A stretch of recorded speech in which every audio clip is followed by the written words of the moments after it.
7 o'clock, call the meeting to order. Please rise for the Pledge of Allegiance.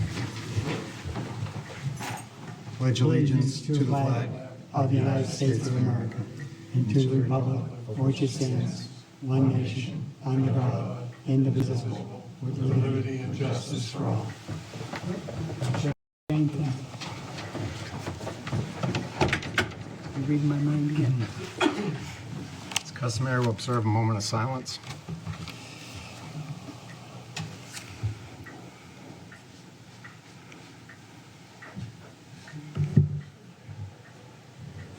I announce that this meeting is being recorded and televised by WHCA, and I want to take this time to welcome our new town administrator, Mary Beth Carter.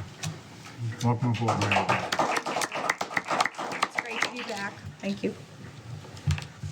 I'd seek a motion for approval of bill and payroll warrants. So moved. Second.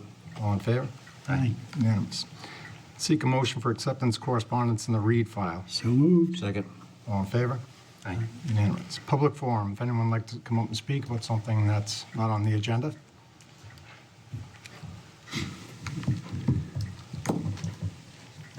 Thank you, Chair. Congratulations and welcome. Thank you. I'll be brief. I just have two quick comments. First, in March of 2019, I stood here and asked that residents were being told, and I quote, that we had a revenue problem in town, when in fact it was related to the tax levy revenue collection. This is where Dr. Kowalski dubbed me the levy lady. So I'll just comment that when you, the Board of Selectmen, vote to set the tax rate and the tax levy in the fall, if you do so and it is not at the full 2.5% as permitted by Mass General Law, then the difference is called the excess levy capacity. At that time, back in 2019, there was about $350,000 available, and the former town administrator, Frank Lynham, made corrections and was able to collect that additional $330,000 or so.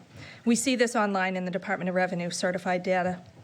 Then in 2019, the Madden report references this correction done in 2020, and I quote, Mr. Madden says, "This is down dramatically from the $361,000 of unused levy capacity in FY19. This is one more indication of Whitman's need to use all of its available renewable revenue to balance its budget and other obligations." The following year, you, the Board of Selectmen, approved a tax levy with only $10,000 remaining, and the next year in '22, it was $18,000. A major improvement, however, it doesn't erase the collection deficit from prior years totaling more than $4 million in tax revenue not collected. Something looks off this year as well. The excess is up to $278,000. Best practices would suggest, and the Madden report states, again, Whitman needs to use all of its available renewable revenue, and we are not doing that right now, from what I see. Quickly, my second comment is the potential for an additional revenue stream that could be seen with the town-owned building at 168 Whitman Avenue, located next to the town playground by the park. This property could be potentially valued at $1 million.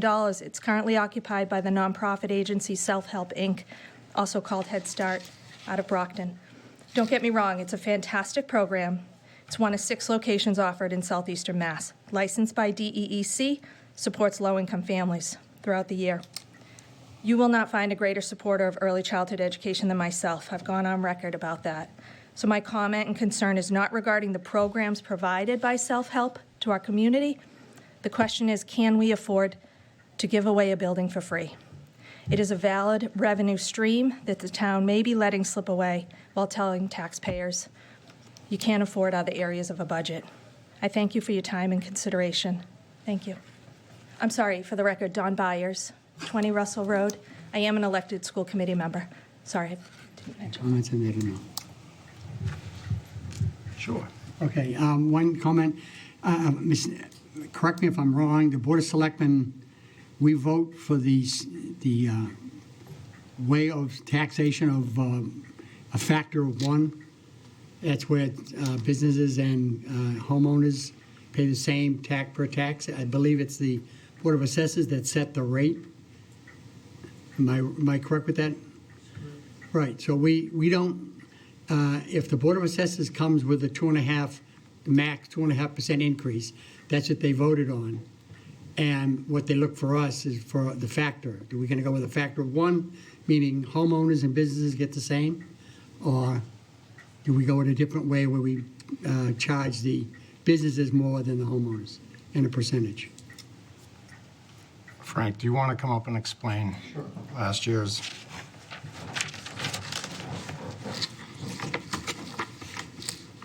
The determination of what the tax levy is and what excess levy exists is made when the assessor prepares its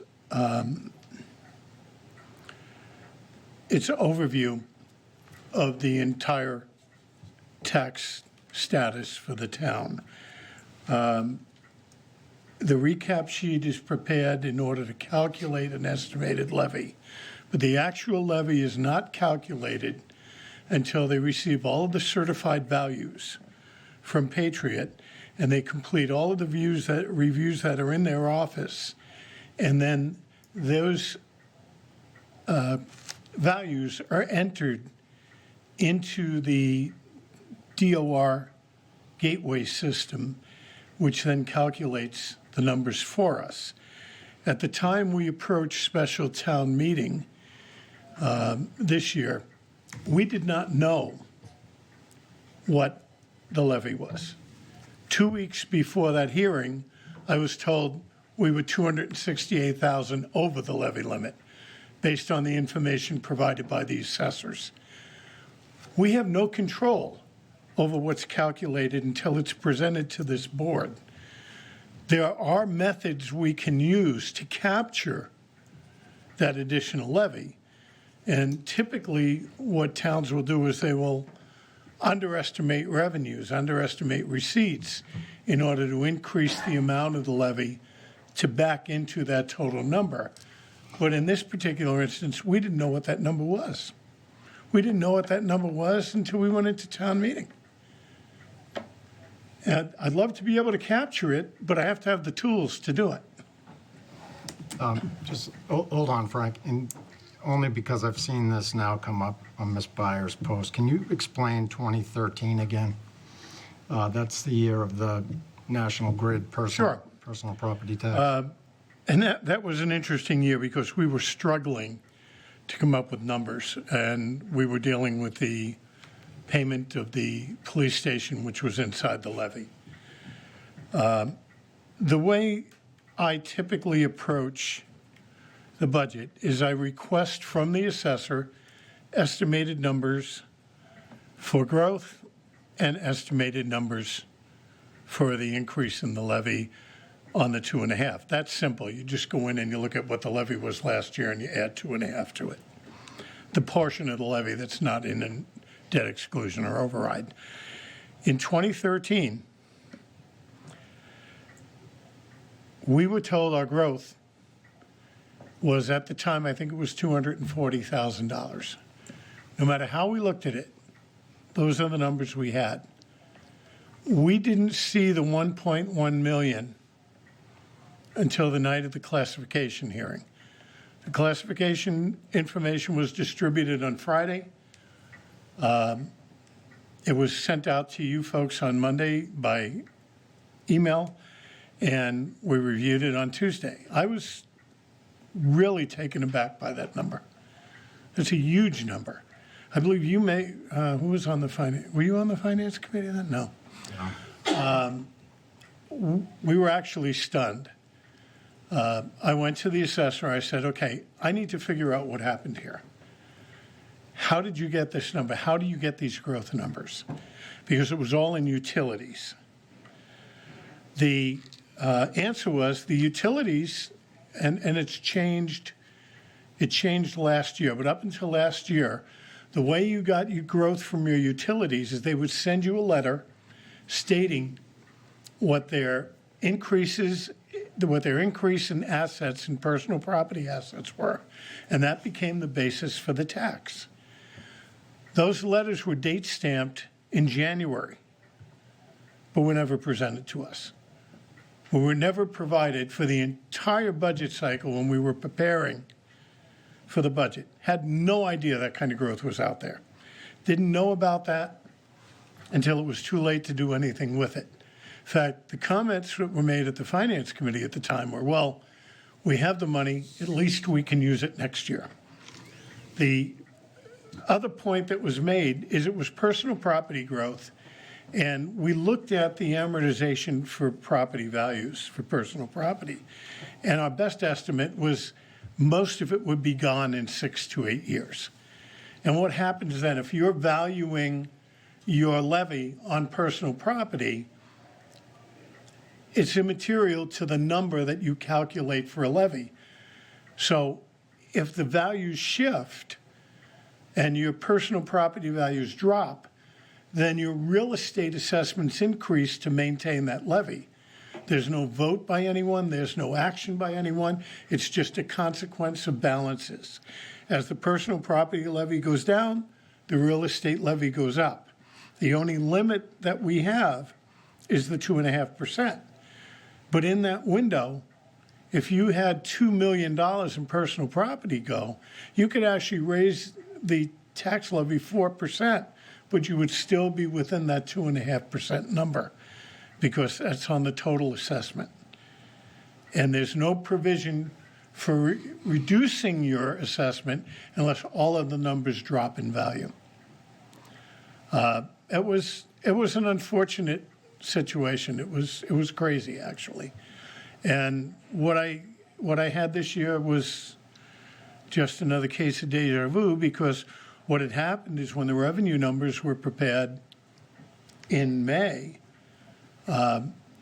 the indirect costs were calculated as a revenue factor in the calculations, which of course they're not. When we take indirect costs from sewer and water, those numbers serve to reduce the amount of money we seek to raise. And unless we know that, we're looking to raise more money. It's unfortunate. It's assessment is never an exact science, but the reason we fixed it in 2020 is I rolled the dice, honestly. Aside from the fact that I didn't have solid numbers, I estimated an additional $200,000 and hoped I was right. And we went to town meeting and I was. This year I couldn't do that because I had no idea where the numbers came from. Well, just two things. Our intention is to, you can go back and capture excess levy, right? No, you can't. The reason for that, each year, the levy is, let's just say it's etched. The levy is etched this year. Next year, we're going to work off that levy. If we didn't capture $200,000, it's not going to be there.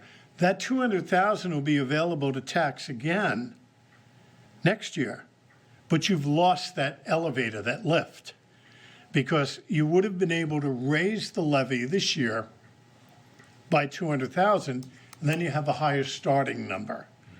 You don't have more money, but you're raising the levy incrementally higher than you do if you simply. It's certainly something that I'm personally going to look into, Don, and I appreciate, listen, you asked some hard questions, as the school committee meeting last week demonstrated, but I appreciate that. I want someone who's thorough, who asks hard questions, who's gonna think about new ways that we can maybe come up with some revenue. And obviously, you can't always implement all those things, but it's something that I think, to have people who really care in the community who are throwing ideas at us in a way that's really meant to just help the community and find more revenue, I think it's a good thing. So we don't have to have like an adversarial relationship. You can send an email and say, hey, Sean, would you look into this? And I would happily look into it for you. Rosemary Conley. Part of the 504, which is utilities, is something I was looking at, and how we assess utilities locally. In the beginning, I'm on your finance committee, in the beginning of our financial year, it was said that they just give us a number and that we can live with that. That isn't true. They have a book called the Real Book, and they've changed the values of the Real Book, but every town can bill as they see fit. They just have to be prepared to handle that with monies on hand, and they'll have to pay half of what what you bill and then contest the rest. But throughout Massachusetts, recently a lawsuit was put forward saying utilities weren't being charged enough, and you can read up on that. I'll send you the information, Sean, so you understand that we can appropriately assess. And if we looked at our assessed values for 504s and what we actually charge them in taxes, you'd see millions of dollars in difference. Thank you. Okay, moving on. Approval of meeting minutes for open session, February 7, 2023. So moved. Second. All in favor? Aye. Will pass as 7:05, public meeting in regards to the application of Homestead Harvest Elizabeth Wilson for a common vittler's license on the premise located at 30 Temple Street, Unit C, subject to receipt of a copy of workman's compensation policy, declaration page, the license fee.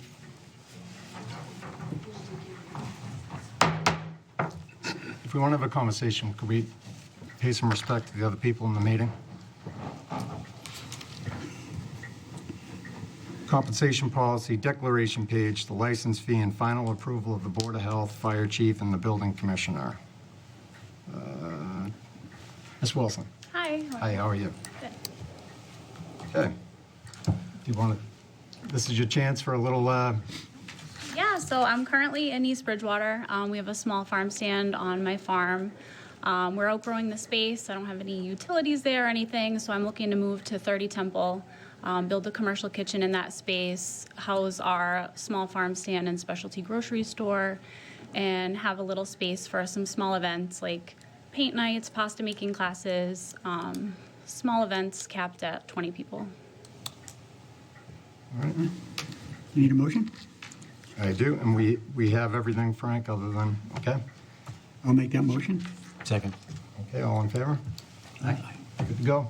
Welcome. Good luck. Thank you. Thank you. This is good. COVID-19 update, Chief Clancy. Good evening. Just a quick update. This past week, we did have an increase to 41 cases out of 313 tests performed for a positivity rate of just a little above 13%. This was a slight increase, as I said. It's only gone up 4 people from the previous week. We seem to remain constant in that area. We haven't had any significant spikes, but we have been climbing. The team is monitoring it closely, and we'll advise you if anything drastic changes. Excellent. Okay, Chairman's report. Update on the Whitman Middle School building project. I will start with the estimated cost of the project. As of right now, estimated cost for a 5 to 8 grades 5 through 8 middle school with an auditorium is coming in at an estimated $127.5 million, with an estimated town portion being paid in the range of $67.1 to $73.1 million. Now, that's all depending on where we actually fall with the MSBA reimbursement. Again, these are very rough numbers, very early out. Next thing, what we discussed in the last meeting was basically a way to somehow get more information out to people. There was a long talk about OCPF guidelines and how, since this will be a ballot question, exactly what we can and cannot do. But the OPM will be setting up a website dedicated for straight information. A lot of the documents that are being seen at the meeting will be posted to it. And what they were looking for was permission to have Josh McNeil place like a header or a link to that site on our website. So I would like a vote of the board with that. So that would basically be when this website, which should be up and running next week, that we would give the IT director permission to link the URL from our website. I'll move that. I'll second it. All in favor? Aye. Unanimous. Also, we welcome 2 new members to the building committee, Kathleen Otina, who currently is on our finance committee, and Josh McNeil, who is our IT director. it got put on the committee. So we had lost one member and decided to put two on, both having different skill sets, but skill sets that definitely bring value to the building committee. Okay. What we also discussed, per MSBA guidelines, MSBA would be looking for the town to hold a special town meeting in November of 2023 to seek approval for this project to then go to a ballot initiative in November of 2023. What was discovered is there is no funding source within the feasibility study money for this. So we would, as a town, need to make arrangements to have that placed in the clerk's budget line this year. Again, that's MSBA guidelines. I did make the comment at the meeting, this is November elections and November town meetings, special town meetings are not really the norm. So I will open it up for discussion. Mr. Lino?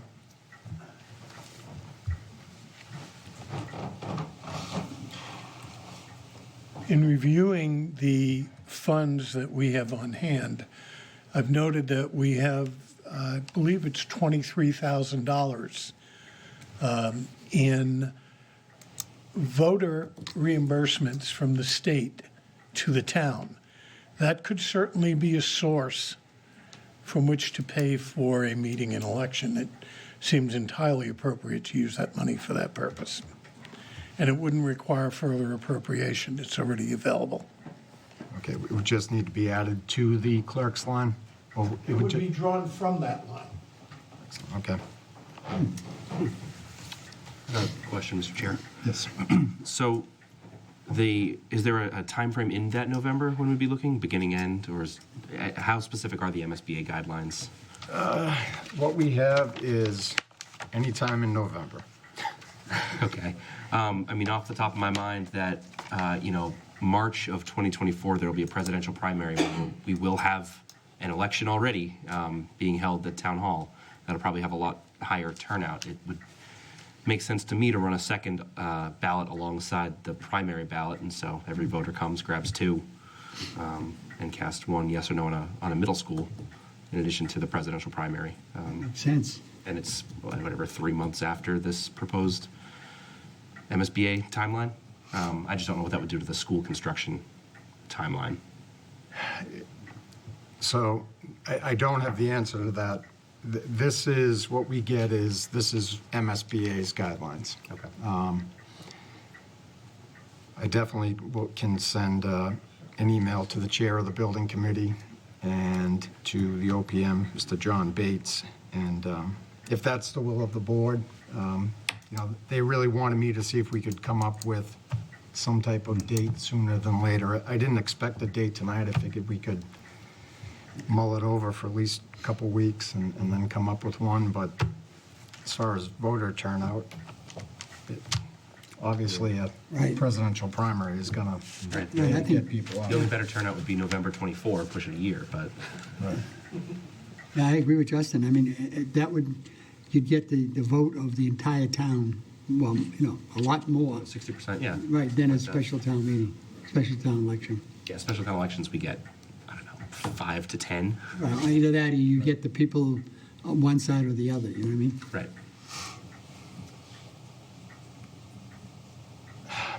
So would that be, I guess, let's talk about it a bit more for some type of consensus for me to bring back next week. Sounds like a good suggestion. What do we have to do in order to make it work?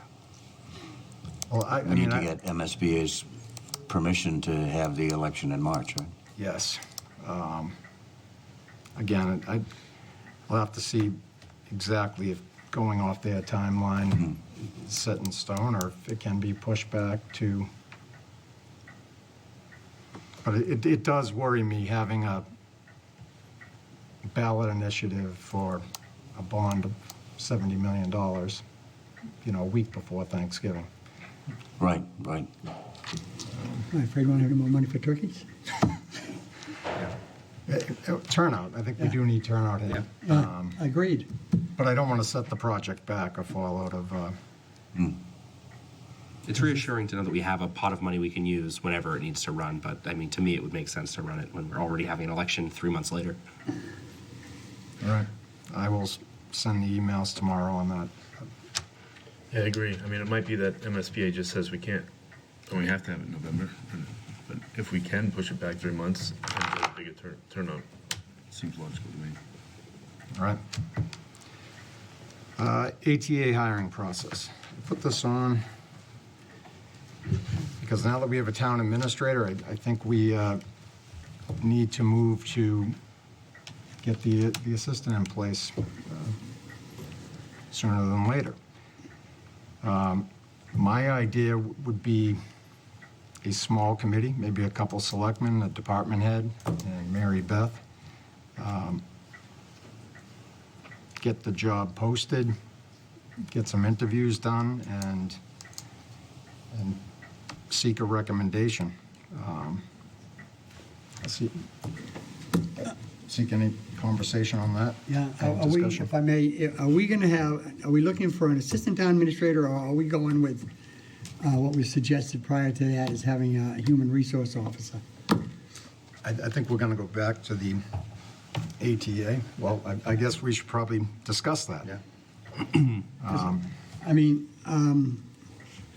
I know that, talking to Lori, that there's a big need for a director like that, but I mean, I don't know, just assistant town administrator, I think, in my opinion, would be better needed because of the fact that when Mary Beth, down the road, when you decide to retire, it's part of your job to teach the person that is your assistant to be able to take over if that's our choice. I'm always one for hiring within, promoting within, right? But it's whatever the board wants, but I'm just saying, I think a person that maybe we can extend that position to do other things than, I mean, we've had, like, I think Greg used to do a lot of grant writing, a lot of things like that, and I knew that Lisa used to do some grant writing. But as far as a human resource officer, I know that in today's date and age, that can be very important, and I'm wondering if a person can do both. I don't know how big of a job it would be. I do know in the original ATA application, we did have grant writing Yeah. and human resources as part of the desired skill set. Right. Mr. Kane? I think the job, combined with the town administrator job, is really, it's complex and it's multi-layered. And I have full faith in your leadership that, for me, I'm primarily going to be leaning on your recommendation. I mean, your skill set, the skill set that's necessary to do the job. And I think identifying the person that can really work with you best as part of your leadership team is really the recommendation I'm going to be looking for. Yeah, and Mr. Chair, I served on the last two selection committees for this position, both, I guess, unsuccessful. And I can say that, at least my experience of the last, year and a half of us doing this, we got a bigger candidate pool when we put it out as an ATA, even though it was largely similar skill sets we were looking for.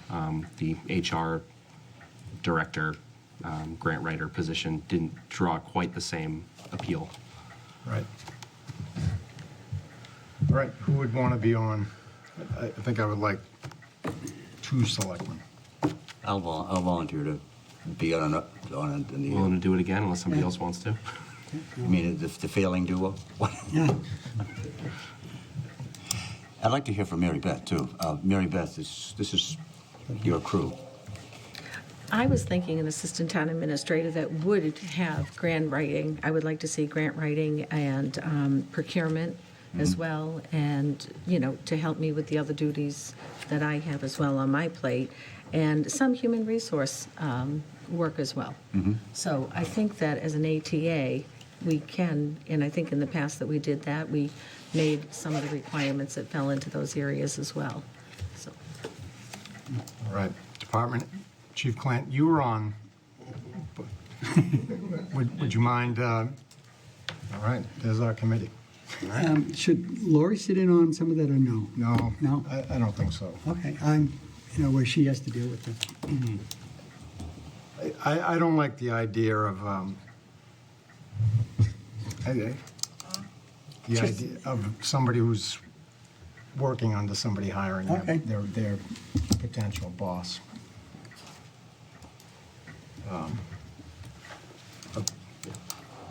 Just a suggestion. So the way you see it then, the chief and I and the Mary Beth Mary Beth? and Justin Yes. will review. Mary Beth will come up with the job description. She'll post it. Once we get the applications, we'll go over them, choose some people to talk to, and then that committee will make a recommendation through Mary Beth to the board. That's simple. Yes. Sounds like a plan. What's that? Do we need to discuss a wage, factor between, this number and this number, or?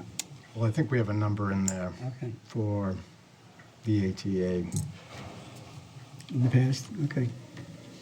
prior to putting it out. Maybe Mary Beth can send the previous. Why don't you come up with the job description, the salary range, Okay, et cetera, perfect. and bring it to Will do. the next meeting. And Okay. Because I don't know if we dropped the salary I think we did for the HR director for the position. HR director. And that's probably what we're requesting in the selectmen's budget for town meeting this year. Okay. So, Salary and job description, absolutely. okay.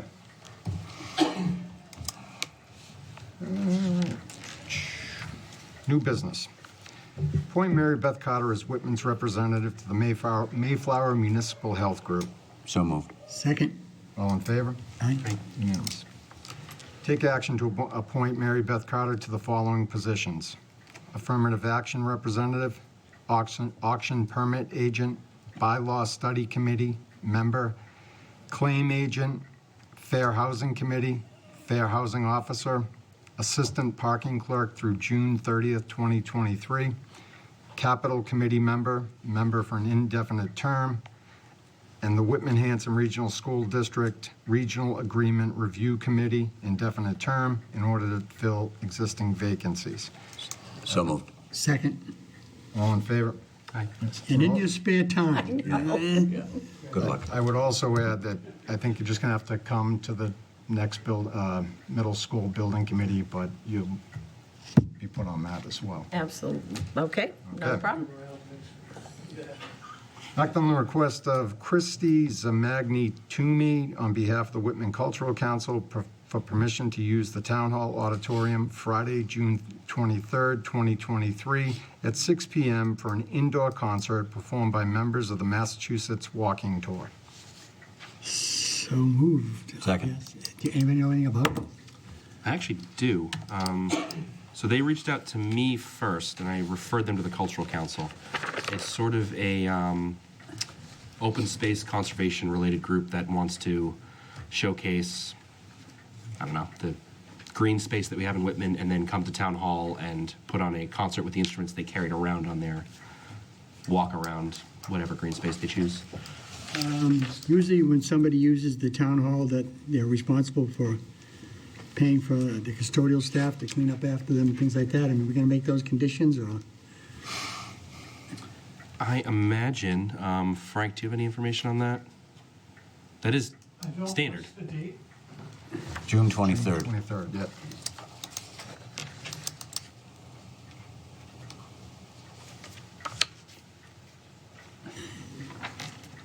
No, custodian will be here that day. June 23rd. 6 p.m. Friday night. Well, it's an event being sponsored by the Cultural Council. I would imagine we can probably find a couple of hours, pay them out of the budget. I wouldn't expect it to be, sorry. Yeah, do we usually bill Cultural Council for custodial hours? When we have a town group using the hall, we generally don't charge for it. Yeah. If it's an extracurricular activity that they're raising money on or doing fees on, that's a different story. But I would imagine you're probably talking 2 to 3 hours. We're probably talking significantly less than $100. I mean, what are they going to do? What is it? It's a concert. It's a concert. Concert? I would imagine they'll gather here, play music, and then move on.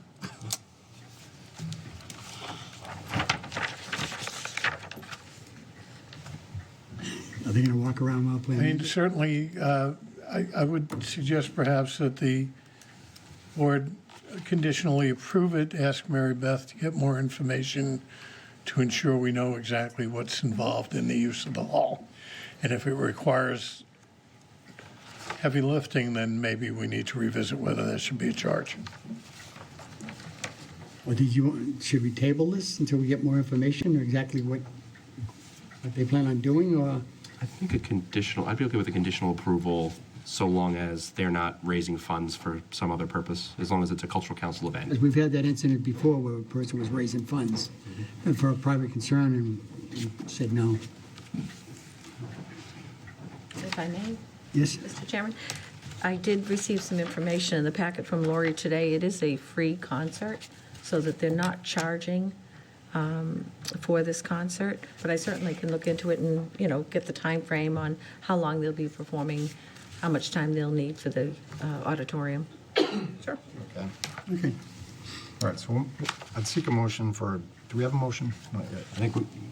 I think we have one. Do we have a motion yet? No? Okay, I'll move whatever we need to move.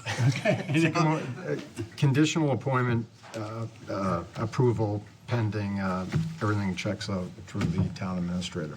Okay, I'll second it on that motion. All in favor? Aye. Unanimous. Okay.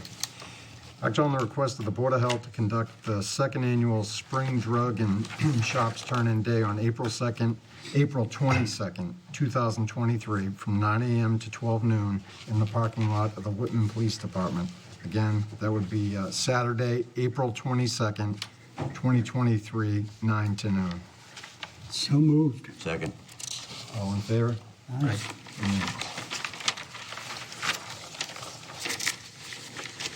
Take action to appoint Avery Mocha to the position of member of the Whitman Cultural Council for the remainder of a 3-year term through June 30th, 2024, in order to fill an existing vacancy. So moved. Second. All in favor?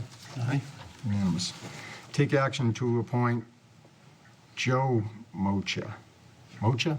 I think they're married. Mocha, to the position member of the Conservation Commission for a 3-year term through June 30th, 2025, in order to fill an existing vacancy. So moved. Second. All in favor? Aye. Unanimous. Take action to appoint Margaret Schnabel to the position of member of the Historical Commission for the remainder of a 3-year term through June 30th, 2024, in order to fill an existing vacancy. If approved, the vote to rescind Ms. Schnabel's appointment as associate member of the Historical Commission is effective immediately. So moved. Second. All in favor? Aye. Unanimous. Take action to appoint Cheryl McPhee to the position of member of the Whitman Cultural Council for the remainder of a 3-year term through June 30th, 2024, in order to fill an existing vacancy. So moved. Second. All in favor? Unanimous. Act on the request of Town Council to recover detail payments from Rochester Bituminous. Mary Beth? Yes. Rochester Bituminous was hired to do the recreation of the intersection at Essex Street and Park Avenue, which was part of the Complete Streets grant. Included in their responsibilities was the cost of paying the details required for this project. Rochester Bituminous was billed weekly from June 30th, 2021 through November 11th, 2021 for the cost of the details. The total cost was $23,058.20, and none of the invoices have been paid to date. The contract for this project included the cost of the details, which were to be paid by them. Rochester Bituminous Products Incorporated was paid in full for the contracted amount in December of 2021. Had we been aware that these invoices were outstanding at that point, the payment for, at the point the payment was made for the project, we would have offset the invoices paid by these outstanding details. So we would like permission to move forward with council to recover the outstanding invoices. Okay. So a motion, I would Yeah, I'll see make a that motion motion. to recover detail payments from Rochester Bituminous through town council. I'll make that motion. Second? All in favor? Aye. Unanimous. Call for an appointment list for the police department from the civil service list. Deputy Chief Bombardier. How are you? So I gave you guys all a bio of the two candidates that we're looking to hire. They've been with us since 2017. You're probably well aware of these two gentlemen. Maybe you haven't seen them around in a while, but one of them currently works at Massasoit Community College as a supervisor. He's been there for 13 years. That's Robert Hoey. Patrick Hickey, who's number one on our list and has been a reserve officer since 2017 also, is currently been working for us, not full-time, but he's been working as a reserve, filling in shifts to help us out during the last 2 years. And both great candidates. They both meet all the criteria.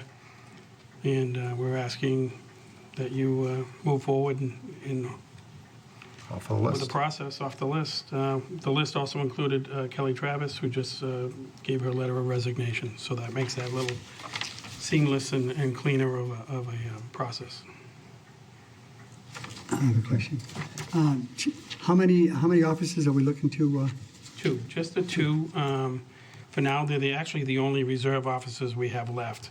And after they're gone off the list, we don't anticipate ever having reserve officers come back because there's no mechanism in place anymore because of the post commission. There's no part-time academy where you would hire somebody to do that. So these are probably the last two that we'll see. After that, we'll have to go right to a civil service list, people that are somewhat unknown to us, and go through the interview process. So Okay. I'll make that motion. Second? All in favor? Aye. Unanimous. Thank you. Before we jump, do we want to accept Ms. Travers' resignation tonight, Frank? we have it in hand, so it would be appropriate. I would seek a motion to, with regrets, seek the resignation of Ms. Kelly Travers from a position of permanent intermittent officer, Yes. reserve permanent Reserve. officer. So moved. Yeah, I'll second it with regret. All in favor? Aye. Unanimous. Okay. Thank you. I would also ask that you give the blessing for us to start the process with the paperwork. And for these two gentlemen, we have to schedule physicals, fitness exams, PAT tests, things like that, pretty rapidly. So, And I would just ask that you and the absolutely. town administrator she's kept in the loop and, Thank you. Okay, sounds good. okay. Deputy Chief Bombardier regarding the community resource dog proposal. So this is a project we've been contemplating over the last couple of years, whether we want to do this or not. We think there's some value in having a community resource / comfort dog. We see it growing in popularity amongst police departments. We see the valuable aspects that it has in some of the communities. Plymouth, Hanover, just got dogs. Hanson's had one for several years now, and they've seen great benefits from it. The comfort dog, the company that we have been talking to is called Gofi, and Gofi is the Golden Opportunities for Independence. They do service dogs, and they also do comfort dogs and community resource dogs. They provide the dogs, so they're a breeder. They also do all the training and take care of the initial medical expenses for the dog to get it up and running. Vaccinations, shots, things like that. So we have a donor in town that wants to donate some money towards this project. Probably would take care of probably 25% of it. $5,000 donation that they would like to give us. And we also have a grant opportunity from the District Attorney's Office. We've been in contact with them, and they have assured us that we will be at the top of the list for an upcoming grant if we so choose to do so. That would be another $5,000. So, and then the rest of it would be fundraising, which we talked to many of the other communities, a little nervous about the fundraising portion of it, but they said it goes, people support the animal, the dogs in that process wholeheartedly. Everyone seems to want to partake in that, and they've had no problem raising enough funds over the course of the dog's lifetime to pay for it. The GOFI, Golden Opportunities for Independence, they're in Walpole, Massachusetts. And the contract with them, we'd have to sign a contract. And it's for the dog and training. And that's a 2-year process. So we wouldn't have to put all the money up front. You can pay for it as you go. And we would expect to have, between donations and some of these grants and things, we'd expect to have that no problem within 2 years. I have a question and a comment. Just one comment is if, one question I have is, once we have the dog, where will it be housed? Who's taking care, who's gonna? So with the policies, we've also looked at some of the policies and procedures you have to have in effect when it's at a police department. It would be housed with the handler, whoever the chief chooses to be the handler of the dog. It would also have a space within the station, just a bed, a crate. It wouldn't be staying there. We would also have to retrofit a cruiser, which is not very expensive to do so. We've talked to a few other places, and it's not like a patrol canine. You see the patrol canines that they have to have all sorts of air filtration systems built in because the dog stays in that car for a significant amount of time. With a comfort dog, that's not the case.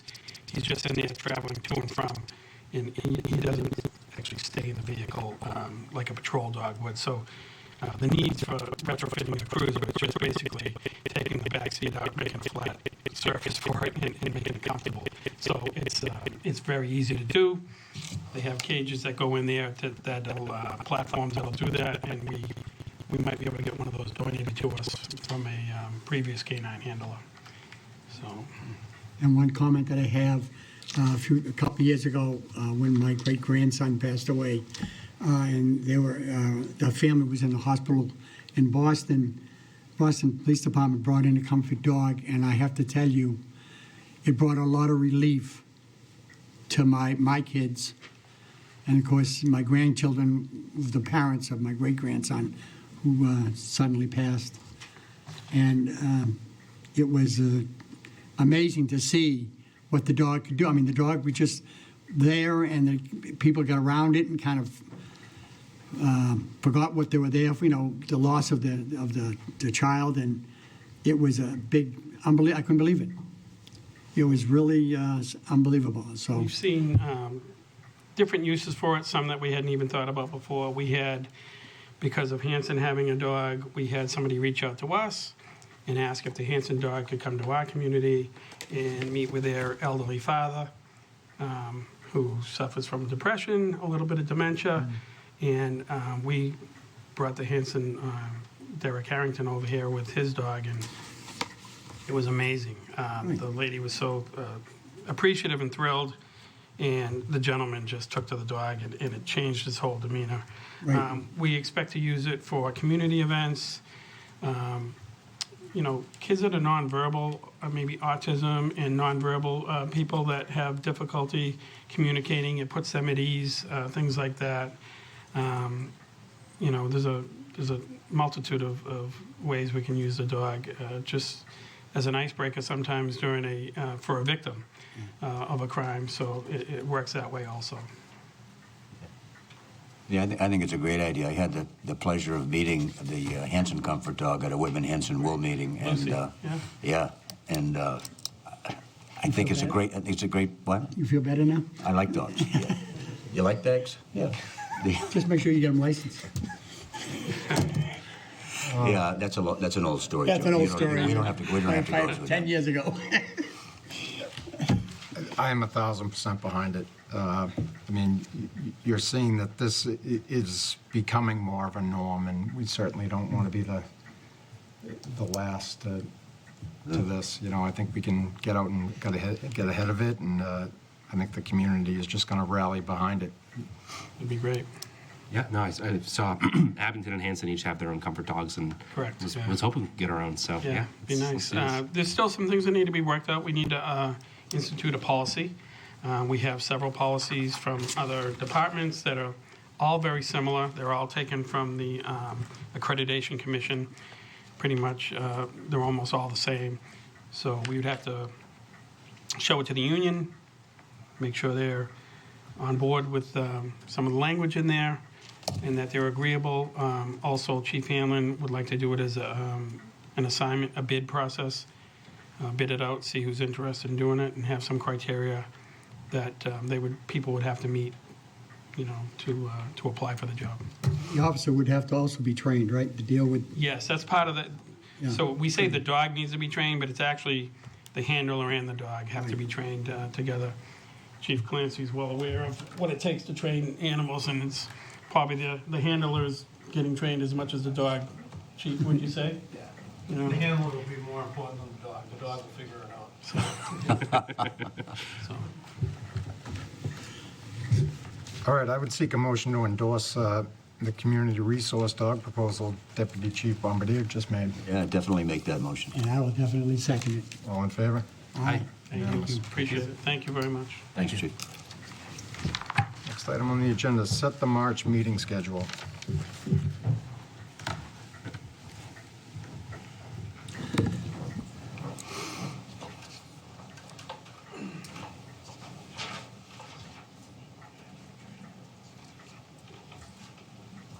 Do we want to Well, go? March 7th and 21st, does that make sense? That's what I was thinking. And I believe the school district, Meeting on the 1st, but I don't think they're going to discuss the budget until, the 15th.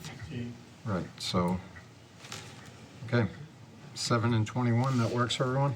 Yep. All right, old business. Sign the collective bargaining agreement with SEIU Local 888. Do you, Mr. Chairman? Do you have those cards? I would ask that the scheduled agreements for both the SEIU and the IAFF be tabled since neither appear to be here. okay. Motion to table the signing of the agreements with SEIU Local 888 and IAFF Local 1769. So moved. Second. All in favor? Aye. Aye. Camp Alice Carlton property. If I may.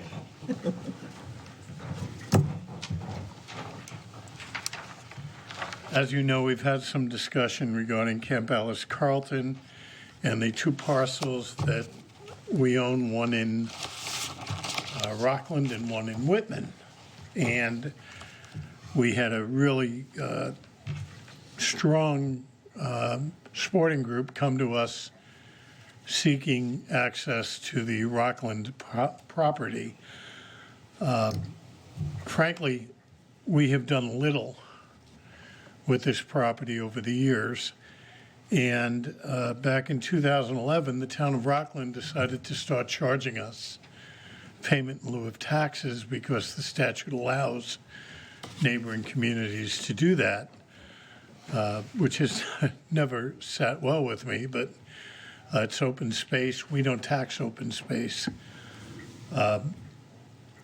The opportunity to see this property perhaps being used in the manner in which it was intended really appeals to me. The Carltons, when they deeded this land, I believe it was back in '55, to the Girl Scouts.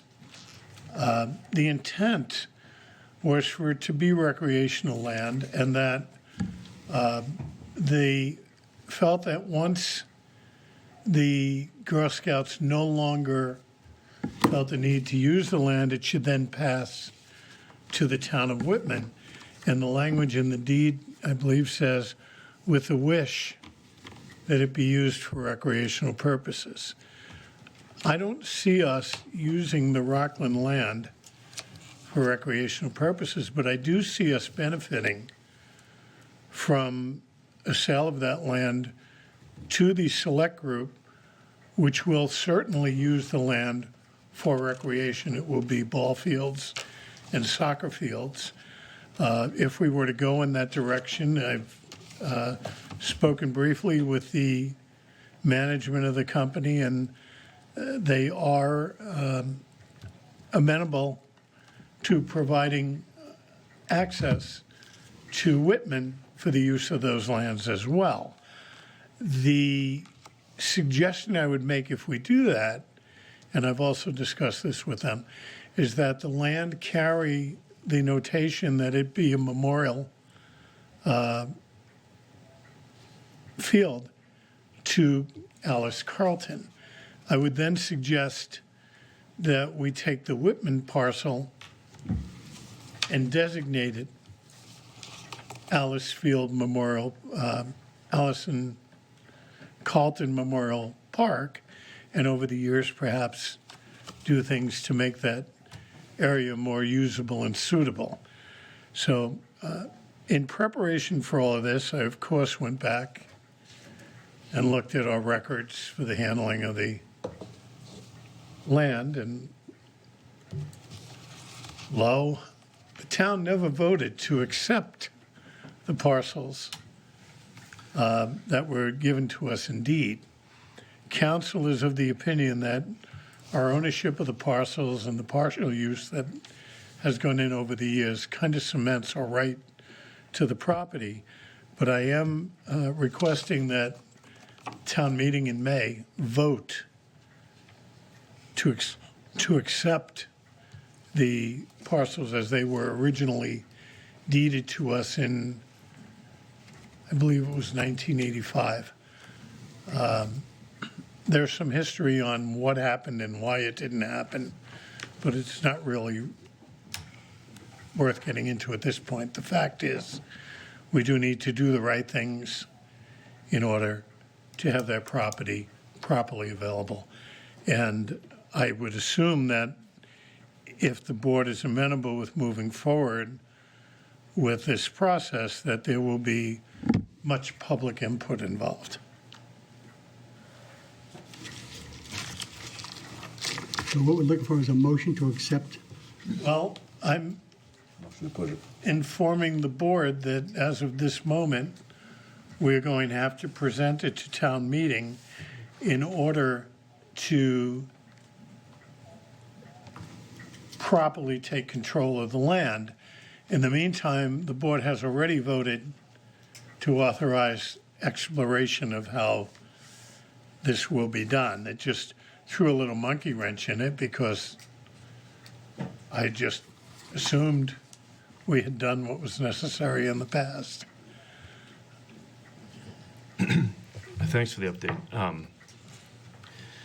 I think for me, one of the things that I would like to explore is the full range of potential options for the land.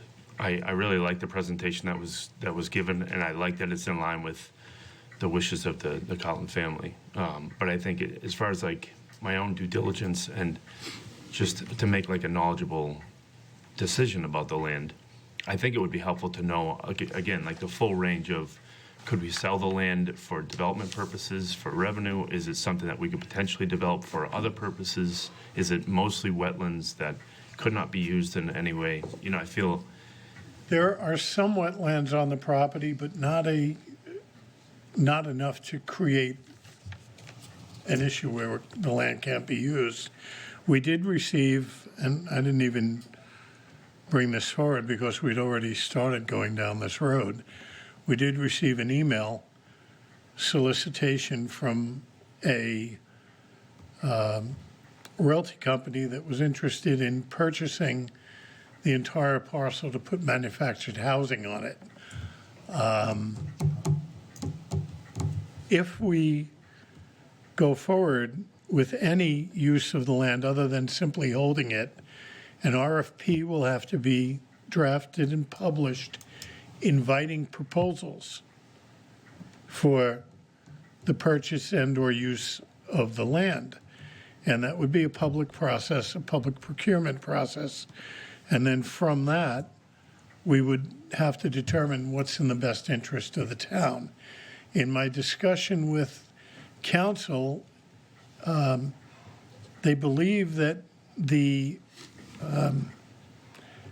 statement with the wish that it be recreational land is not the same as a conditional conveyance, and that the town owns the land in fee simple and would have the right to do whatever the town wishes to do with it.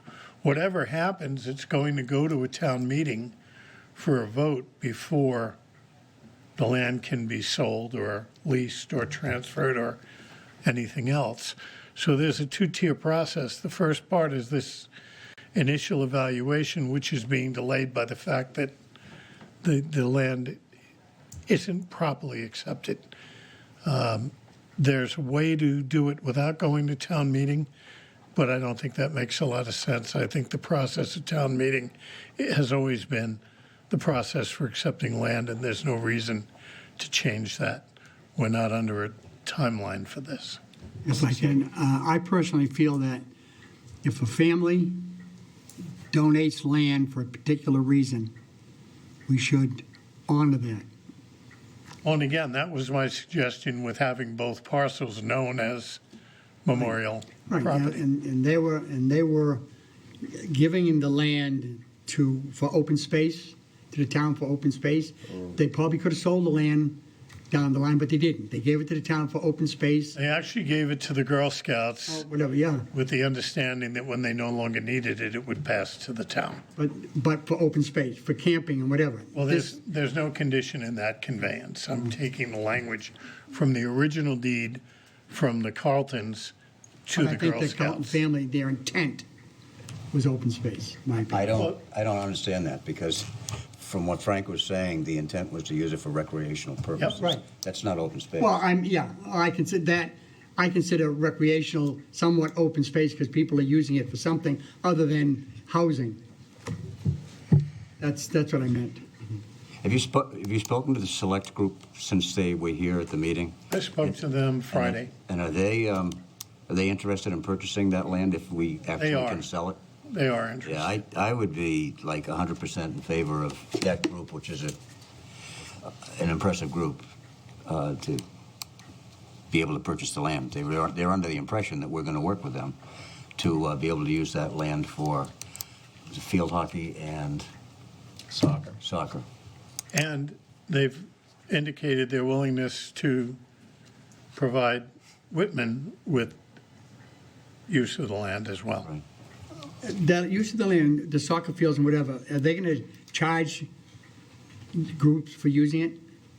So what I'm saying Well, is, they're a commercial entity, so I would say they're more of an educational system so than anything what do we else. put for a price on the land? Kids go, well, that's what's going to be determined by an evaluation. One of the things that I've done in preparation for this is I sent a reserve fund request to the Finance Committee for $7,500 to do a survey of the land. I think it's something that has to be done. They're of the mistaken opinion that, oh, you wait till you sell it and then someone else does a survey. No, we have to do a survey in order to even prepare an RFP. And I would like to ask the board to vote to support that request for a survey, because I'm getting a sense that they don't seem to think it's as critical to this matter as I think it is. You didn't know the value of the land. I'll make that motion. Second. All right, we have a motion and a second for reserve request for $7,500 for survey work on the Ellis Carlton property. Motion and a second, all in favor? Unanimous. So then Right. continuing, I believe we did have a vote to proceed we did. with Select. And I'll tell you why I like that. You know, if this middle school project hopefully passes, we are going to be in need of field space. I mean, because we will not have access to the middle school while that project's going on. This actually could be a saving grace for us. Not that we're going to be able to put everyone up there, but, and also there's such an established group that you know they're going to come in, they probably already have their plan done, and it's just a matter of formality to them. Right? I like that group. I thought, not what I know of them, like I said, my daughter never played soccer for them, but they're all over. I mean, they probably 3,000 kids, I think they said they had in their program. Yeah, they headquartered in Hingham, they have fields in Weymouth. I'm not sure if they have that enclosed field, I think they may. They do use it, I think. Yeah. That's But I'm impressed with the group, I really am. And I would be certainly willing to continue to work with Mary Beth on this as we move on, even though I'll be out of here. And I do think the survey is completely separate that we need to find out exactly what we're talking about as far as putting an RFP out there or selling the land. That's, We also need to know what we own because today's map doesn't match the map that was identifying the land in 1955. Right, so basically, if we say we do decide to sell it and they buy it, that means we have no control of what they're going to put there. They own it, right? Correct. Well, in our deed, we would have some conditions that would be commercially reasonable.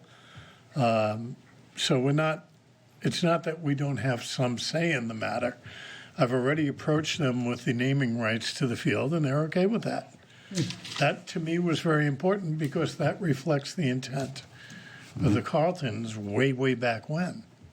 Mr. Kane. I thought when we voted, I could be wrong, that it was to proceed in exploring the opportunity, but not with any formal action. And obviously, I really like the proposal, and I don't want to send the wrong message, but I just think for me, I'd like to know more about what the potential range of options could be with that land. Sure. For me, I don't. It feels like either open space or, you know, we can lease it or potentially Well, if you sell were it. to ask the town of Rockland, they would tell you they would very much like to have it for open space because it's part of their continuing plan. However, that opportunity existed years ago, and instead they took advantage of us. I don't feel any obligation to support Rockland's desire to pass that on to them as open space. And so the Rockland Open Space Committee a couple of weeks ago, I think right after this conversation last time, invited me to one of their meetings where they were talking about this property. I think because I'm associated with the Community Preservation Committee here. I don't know why however it is, they got in touch with me. And I updated Frank afterwards, but they are interested in acquiring this property. They just purchased, I don't know, a year ago, a similar sized parcel of land that abuts Hanson, just a little south of it, for $900,000, an old farm. So the Open Space Committee in Rockland is a serious committee that has access to funds. Some of it was community preservation, some was a state grant. And part of their vision is creating a green belt around that side of Rockland, kind of right up the Whitman border, up the Abington line to sort of that rail trail, or at least Summer Street. They're trying to get a nice open space green belt around the town. So I suggested they get in touch with their town administrator, he get in touch with Frank, and we start with maybe asking about the payment in lieu of taxes. I don't know if that went anywhere They afterwards. told us they'd be willing to stop it if we turn the land over to them. So the same place we were at 10 years ago. But, the RFP process would include uses. Yeah. Highest and best use is one of the languages that would probably appear in that RFP. And At this point, I don't know what the value of it is. Once we have a survey, I can get a reasonable assessment on it and know where we're going. But we have to start somewhere. All right. Do you need any, well, I think, I think Our I'm all previous set for motion. now. okay. Thank you. Anything else, interim town administrator's report? Frank, anything else? I'm short. Town administrator, anything else? All set? All right, then I would seek a motion to adjourn. So moved. Second? All in favor? Aye. Thank you.